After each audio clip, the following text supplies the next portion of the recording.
But I want you to know if I could fly, I'd pick you up, I'd take you into the night and show you the love. Oh, if I could fly, I'd pick you up. Listen, I don't really know why I wasn't born with the natural ability to sing, but I should have been. Remember when you used to smoke and it used to be so glamorous? Good morning. Good morning, good morning. Good morning, and welcome to Coffee Talk. So how is everybody doing this morning?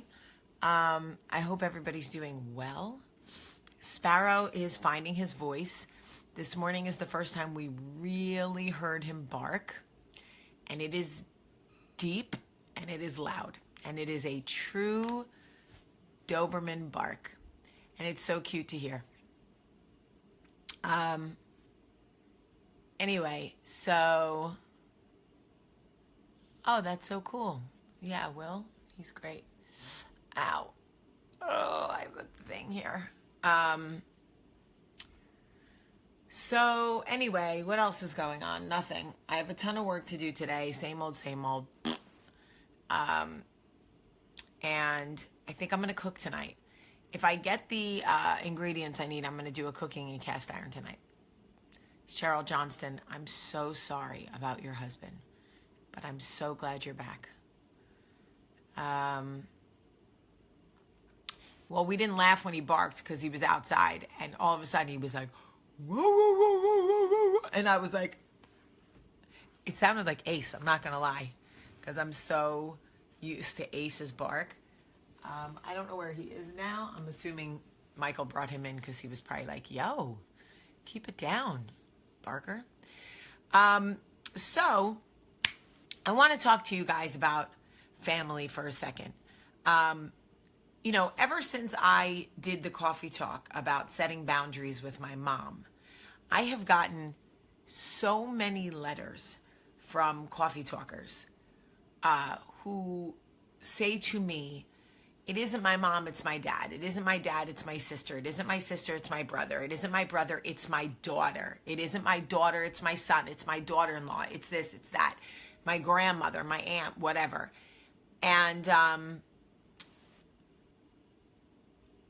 I feel like it is really important to me that you guys hear what I'm about to say. Okay? Family, while obviously important, I believe is the tribe that we keep, that we create and we keep for ourselves. Our people, the people who love us for who we are, who support us, and who lift us up in time of need. Family is not blood. It is nice, obviously, if your blood relatives can be that tribe for you, but many times they can't. Many times, somebody in your blood family is a hater, and the obligation to keep them in your circle because they're family is usually what weighs you down. Well, I feel like I need to talk to my sister and I need to have her in my life because she's my sister. If somebody is toxic for you, then they're toxic. I liken it to this, okay? Avocados are a superfood, okay? They are literally a superfood. They are so good for you. They coat your intestines. They're full of healthy fats. Like, they're so good for you. But if you're allergic to avocado, if avocado makes you sick, it does not matter in theory how healthy an avocado is for everyone else. It doesn't matter who says it's healthy. It doesn't matter what anyone says about it. If it makes you sick, it is not good for you. That is just a fact. And if, oh, I hear you, Bubba's. I hear you. And if your mother, your sister, your father, whomever makes you mentally sick, I don't care who they're good for. I don't care how good they can be for other people. If they are not good for you, they are not good for you. And that is just a fact.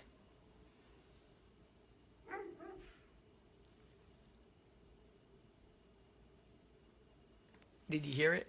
I heard it. Nobody wants to be the person who says, I don't talk to my mother. I don't talk to my father. I don't talk to my... I get it. It's embarrassing. Part of you feels like it's your fault. There's a lot of guilt associated with cutting off somebody in your family. But if they are not healthy for you, you have to protect your peace at all costs. You're not going to keep ingesting the avocado just because everybody else tells you how good it is for you and you should be eating it if it's making you sick. You're not going to do it. I don't know why we do that. And let me tell you something else about family. When I die, if I die early, if Michael and I both die at the same time, my children go to Bart and Danielle. I don't know if you've noticed, but I have 3 siblings and Michael has 4. That's 7 people that we are not choosing to take care of our children. That's 2 sets of parents, well, 1.5, and 7 siblings that we are not choosing to raise our children. Danielle and Bart are the family we chose to raise our children. We chose that family. I will choose the healthiest, safest environment for my children, the mentally healthiest. Because sometimes family is not it. And sometimes family is who we choose. And Bart and Danielle are who I choose. My friends are my family also. Ace was my family. Ace was my family. That was my roll dog. And I don't care what anybody says. And he's been gone a month, and I still can't wrap my mind. Hey, buddy. No, sir. No, sir. You're going to wake up the neighbors. No, sir. No. So I just want to assure your heart right now, if you are somebody who has distanced yourself from immediate family or blood relatives because they are toxic for you, you are doing exactly what you are supposed to do. Don't ingest the avocado if it makes you sick. I don't care how wonderful everybody else says it is. I don't care how important everybody else says it is for you. If it makes you sick, it isn't right for you. That's the end of the story. Set yourself free from the guilt. Set yourself free from the shame. And make the disassociations you have to make so that you can live in peace and harmony. Choose people who support you, who uplift you, who love you for who you are, who don't shame you or judge you. Nobody who's passive aggressive, okay? Choose those people and make them family. Because the family is those that you choose to keep. And they don't have to be related to you to be family. There is this weird obligation to blood relatives. And sometimes they are the worst for us. And a lot of times people just need to hear that it is okay to let them know this is not going to work for me. Sorry. I will choose family based on the people that love and support me and uplift me. And if you can't do it, you got to go right now. Carrie Walsh, thank you for sharing my video. I appreciate you. There's a share button right there. Feel free to share the video and say somebody needs to hear this, because that's the beauty of Coffee Talk, is somebody always needs to hear it. Hold on, let's do this. If I could buy, I'd pick. Casey Verkus, I saw your comment about your dad. First of all, I want to say 2 things. 1, you don't have to let go. you have to set boundaries. And if the boundaries are not respected, if the boundaries are consistently crossed, then you have to let go. Second, I want to say that there will always be somebody who says something to you like, oh, my dad is dead. You don't know what I would give for one more day with my dad, so talk to your dad. That is bullshit. And I'm so sorry that your dad is dead. But your dad was probably a lovely human being. And in this instance, I'm you in this situation because my dad is actually dead.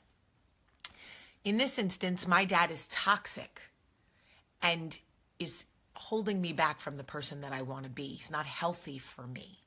So while I'm so sorry that your dad has passed, I would imagine he was lovely.